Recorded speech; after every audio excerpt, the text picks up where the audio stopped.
Alrighty guys, your skeptical gunsmith here at Four Peaks Tactical. I've had a few of these Smith & Wesson FPCs in with guys wanting me to do some trigger work on them to get the trigger down a couple of pounds. I actually found a way to do it, so I figured I'd show you guys what I did. Maybe you can all benefit from it. I'll do two videos. I'll start with video 1 will be kind of the basic takedown, and then video 2 I will show you how to tune the trigger, get a couple pounds out of the trigger. First off, we'll make sure that the firearm is clear, and it is, no magazine in it, and we have an empty chamber that I can visually inspect. Gun is clear.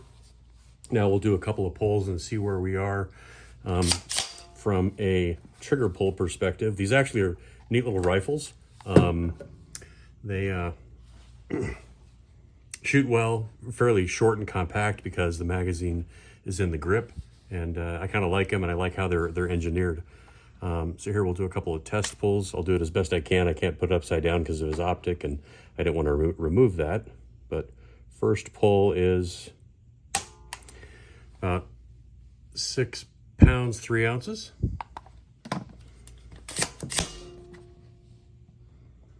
Second pull, whoop, slipped off the trigger a little bit there. 5.6.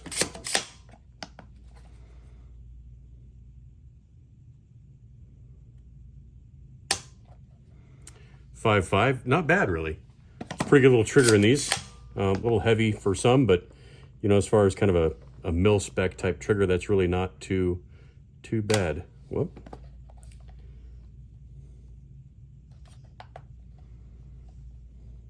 Do one more pull.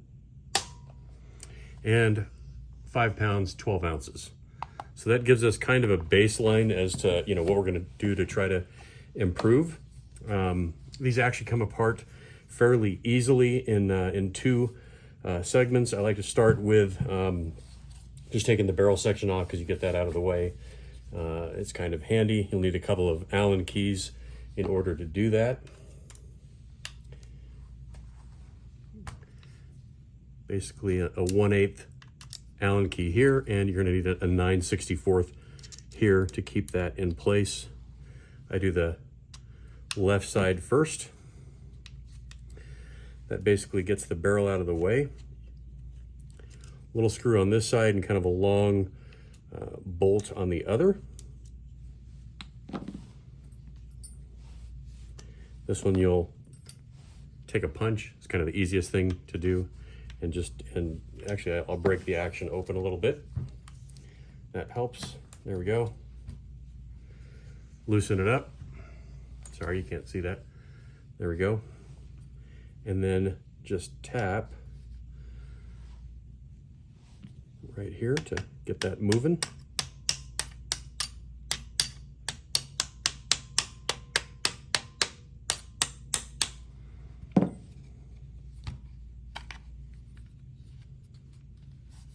See it coming out the other side there.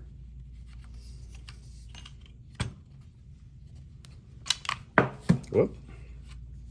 That gets the barrel off. Two handy little pieces, not too shabby at all. Next, I kind of put that aside.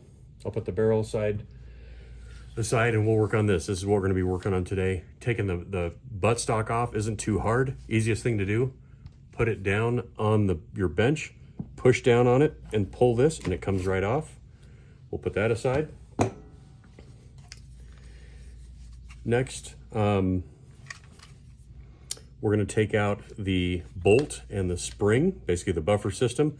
Again, you're just going to put this down on the bench, and we're going to take out this little, it's not a bolt, but it's a pin of sorts. Push down, push, and it'll come right out. Just takes a little doing and you kind of got to get it in the right spot. There you go. That's out. Now we've got these components that come with it. Pull the charging handle back, we'll bring your bolt back.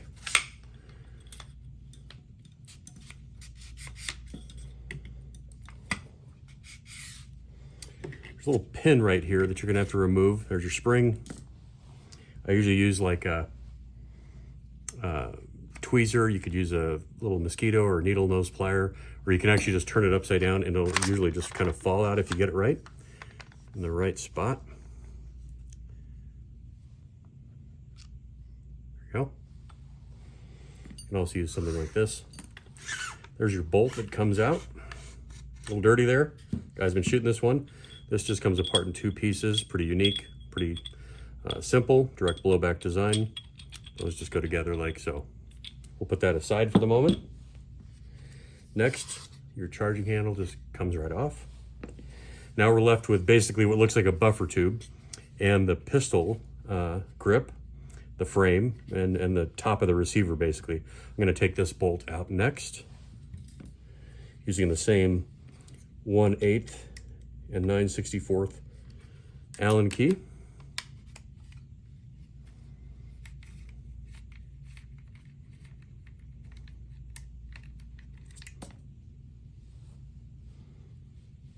There's that. Kind of got to do the same thing.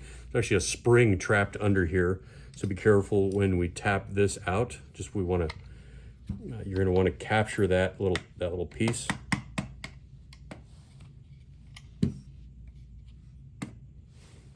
Use our bench block here, make it a little easier on ourselves.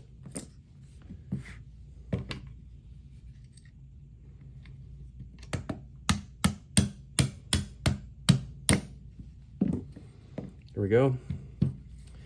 That is out. We'll put it aside. That little spring is kind of moving our pin over. You can see it there. That is going to be captured. You'll see as it goes back in, there's a little groove. There's a little groove that it's going to fit in right there when we reassemble it. So we have to align the bottom and align that little piece of the spring in the top. Take that out. There's your little spring. See how it works? Little alignment peg on the very bottom there. Now we're going to use a Torx, a T8, to take out these 6 screws. Nothing magical here.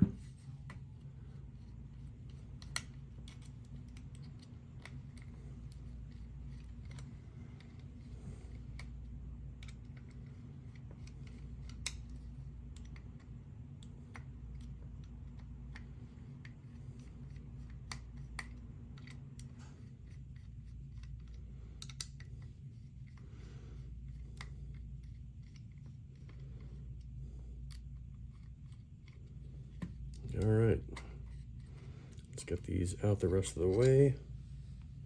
6 of those, we put them aside for a moment. You have a good opportunity to clean everything.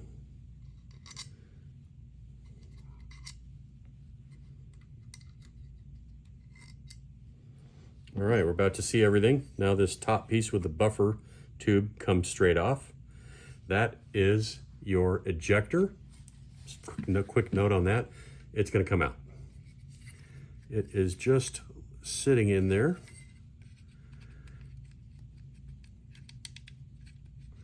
Now it's going to make a liar out of me. There it is. There's your ejector. It simply sits in here. You'll see a locating notch right there. That locating notch aligns with a little peg or a raised portion of the receiver right there when you put them back together. See that? All right, we're going to put the upper receiver aside for a moment. Now we are left with the frame or grip or lower receiver, if you want to call it that. Pretty cool design here. There's your feed ramp.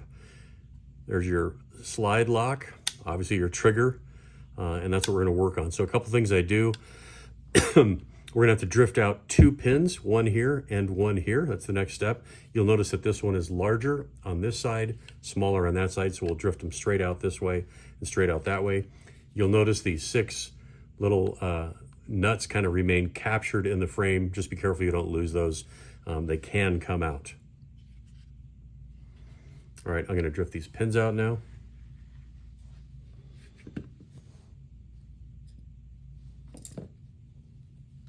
Start with a forward 1 forwardmost pin first. You have to give them a pretty good whack. There you go.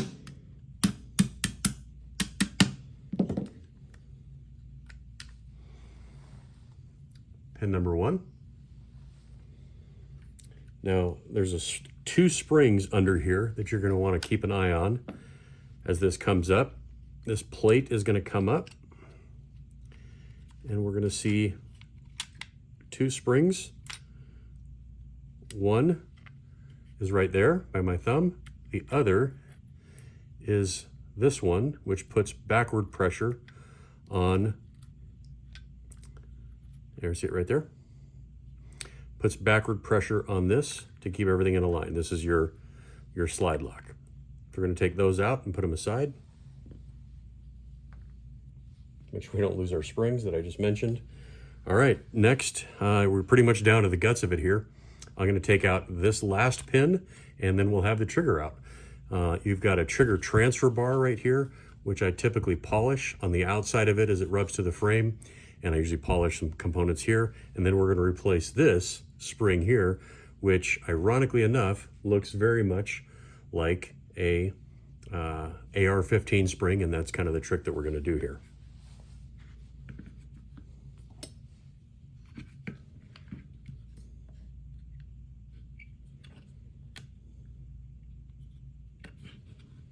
Try to get a good angle on this.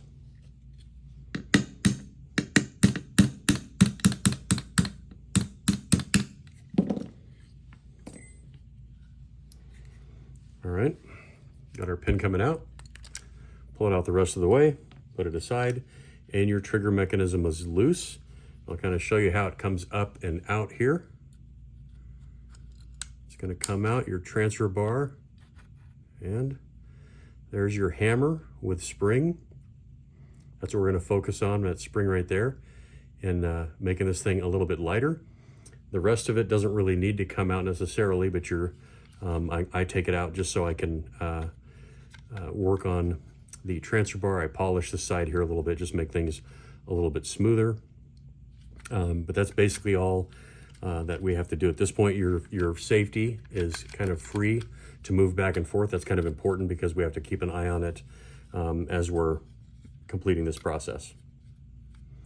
Pull the trigger out, another spring, and there's what captures the safety right there. So now the safety is free to come out. We got to be mindful of where that little notch is when we reassemble everything. All right, that is complete disassembly of the Smith & Wesson FPC. There's our safety.